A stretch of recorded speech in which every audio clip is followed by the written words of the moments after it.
Hey, what's up, all my earthlings and humanoid beings? It's Rod D, Orange Ninja News, getting right back at you.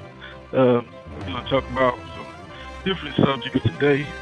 Today, I think I'm going to start off with the woman that jumped into the monkey cage. And there's a lady in El Paso, Texas, and she jumped to an enclosure with some spider monkeys.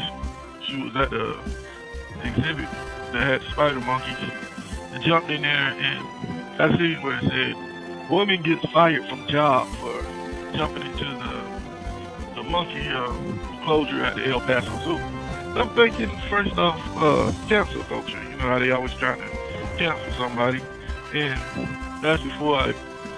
That's just at first glance of the story, and well, it's deeper than that because she got fired from a law firm. She was working for a law firm, and what that means, that has deeper implications because just like some of the other weirdos in the past, that they go into a animal exhibit or whatever, and then they want to turn around and sue the zoo, or they, you know, they go around animals, whether it's at a zoo or a circus or wherever. But as soon as something happens, then they want to sue the company when the zoo has all these signs to keep out. They got gates, fences, everything. They try their best to keep the people out.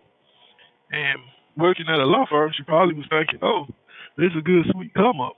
I see other people get away with it, turn around and do something stupid, and then sue people and make money off of stupidity that they did." So that's probably part of why she got fired from a law firm. Besides being just a weirdo, I mean, seems like they should be trying to figure out should she go to a rubber room with a straight jacket or should she be wearing a helmet on the head? I mean, dude, all like I say, all the signs say keep out. It's a monkey enclosure. I mean, it's not like she. I don't know. I was gonna say ain't like she got confused and thought she was visiting her relatives. I don't know. It's crazy. Okay, let's see. It says a woman who jumped into a spider monkey enclosure at the El Paso Zoo might want to see if the zoo's hiring because she's been fired from her job as a litigation assistant. Yep, that's how that happens. She could have been tired of that job anyway. She's like, yeah, I've been doing this job for a while. This whole litigation thing, I'm tired of it. I'm gonna get adventurous, go out and just do some crazy junk. Maybe that's what she was thinking. That's just weird, man. That's odd. The Lovett law firm in El Paso told the news they recognized the woman Lucy Ray as one of their employees at the firm's personal injury division and fired her on Monday after identifying her as the trespasser. A spokesperson reportedly said it does not condone her actions nor had any advanced knowledge of her intentions. Exactly. And they say the translation is she embarrassed the firm, so she's gotta go. Yeah, and they got videos of her in the spider monkey enclosure, and she's just having a great time, dancing around, playing in the water, getting close to the monkeys. Just man, this is weird. I don't know. She was, some people can't control a high. I don't know if that has something to do with it. Um, that just don't seem normal. Normally people just don't do weird stuff like that. Ray's actions were described as stupid and lucky by the zoo's director because the monkeys could have done substantial damage. Ray jumped into the monkey pen over the weekend and fed hot Cheetos to two monkeys named Libby and Sunday. And can monkeys even eat hot Cheetos?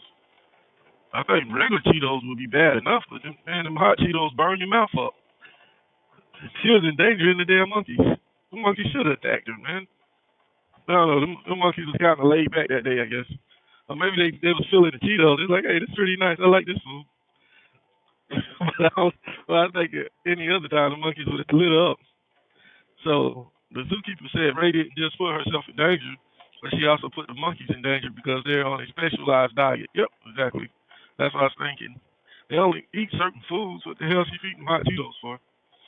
And he said the hot Cheetos could cause stomach problems and bowel disruptions. And who's going to clean that up? Uh. The zoo has filed a complaint with police, and the case is under investigation. Lesson here: leave the monkeying around to the monkeys. That was cute, but leave the monkeying around to the monkeys. Yeah, but yeah, that's real bad, and I don't know why people do stuff like that. Mostly when they do stuff like that, they be high on some type of stuff, wilding out. So that could be it. And speaking of monkeying around, let's talk about Lil Nas X with his so-called wardrobe malfunction on Saturday Night Live, which, of course, me myself, I don't believe it was a wardrobe malfunction. I believe dude just, how Lil Nas X be getting down, man. Lil Nas X is like crying for attention, man. He's like, he's not selling out. He's been sold out. I mean, he's a one-hit wonder. But if he would bow out gracefully, be like, yo, I already got my one hit out, made about as big as I'm gonna do it in record sales because his music, his music kind of garbage, man. Besides that one song, uh, Old Town Road, I don't even know any other song he got out. Never heard any other one on the radio, none of that, man. I mean, he got that one hit, and right then he should have did like Millie Vanilli, those other cats. Who else got a one hit song? Um, see, Vanilla Ice still a man. He only got that Ice Ice Baby, but he milked that to death, and dude is, he's set for life, and he's doing other stuff, and he in pursuit like rock music, all types of stuff. I mean, you can bow gracefully, invest right, stack your paper, and do stuff, man. But he's out here just, oh man, just getting into all types of weirdo type of stuff to try to keep the paper coming in. And me for one, I'm like, you really ain't gotta do all that, man. That's just crazy. All right, I'm gonna go to the next story about the solar storms because this is real interesting, man. Um, like we have these solar storms every so often that it really we don't feel it here on Earth as much because a lot of it get took up by the atmosphere, and what it really does the most with is with the electrical grid and our satellites out in space and stuff like that. Anything electrical, and they say one that's hard enough that hit hard enough to knock us back into the Middle Ages. We'll be without electricity, which we can still survive without electricity. We just have to everybody have to man up again. You have to figure out how to fix stuff with your hands and do for self and riding on horses, fixing buggies and stuff like that. Yeah, the Amish do it all the time. The Amish don't even like electricity. The Amish still live like in olden times. Everybody would have to get an Amish buddy that they can learn from, and that'd be the time for the Amish to shine right there. Like, oh, y'all got to survive without electricity. Let me show you how to do this. They'll be real popular at the time, man. And the story says solar storms are back threatening life as we know it on Earth. A few days ago, millions of tons of superheated gas shot out from the surface of the sun and hurled 90 million miles toward Earth. The eruption, called a coronal mass ejection, wasn't particularly powerful on the space weather scale, but when it hit the Earth's magnetic field, it triggered the strongest geomagnetic storm seen for years. There wasn't much disruption this time. Few people probably even knew it happened, but it served as a reminder the sun has woken from a years-long slumber. While invisible and harmless to anyone on the Earth's surface, the geomagnetic waves unleashed by solar storms can cripple power grids, jam radio communications, bathe airline crews in dangerous levels of radiation, and knock critical satellites off kilter. Yeah, so that's what I mean. It's basically any and everything electrical is what it messed with. The sun began a new 11-year cycle last year, and as it reaches its peak in 2025, the specter of powerful space weather creating havoc for humans grows threatening chaos in a world that has become ever more reliant on technology since the last big storm hit 17 years ago. And what's noteworthy about this is it's been 17 years ago since the last big solar storms hit, right? Okay, well, something else happened 17 years ago. And both of these coincide with each other perfectly.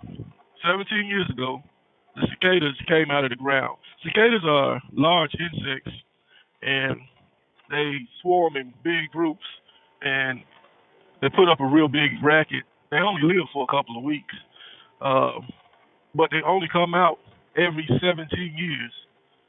So they're out. They just came out now, and they have 2 weeks. So any nature lovers, anybody that want to see cicadas, now is the time to check them out.